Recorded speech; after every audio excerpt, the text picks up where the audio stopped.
30-year-old, young woman who was stolen from us in the darkest way possible. Olorato Mungali's life was a life of brilliance, and now she's gone. One suspect is dead, Uphila Makhanya, and one might be in Zimbabwe, Ubongani Mtimkulu. And a mother's final words have South Africa mourning. We are questioning things and we are enraged. So I want us to talk about this update and a little bit about what Olorato's mom had told us. Olorato Mungale was a 30-year-old powerhouse, was found brutally unalived in Alexandra. I will be using the word unalived because YouTube doesn't allow us to use some words, so the word unalive will be used a lot. So the main suspect, yes, Uphila Makhanya, his own mother tipped him off.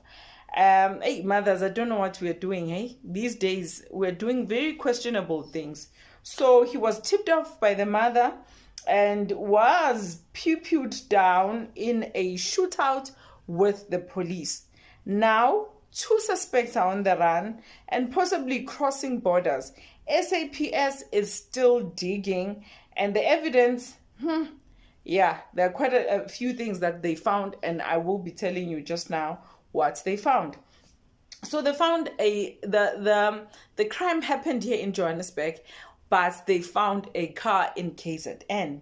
It had bloodstains, it had burner phones, and a trail of ID cards like it was breadcrumbs from hell.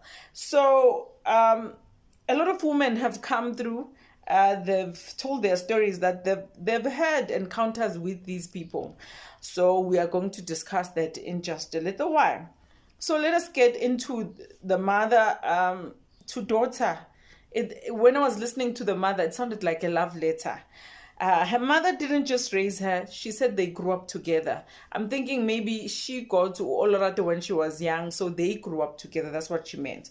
She says they were friends, they were partners in joy, and Olorato was fluent in French, saying that she learned French from grade 1. And she traveled the world. She wrote like a native English speaker and read like it paid rent.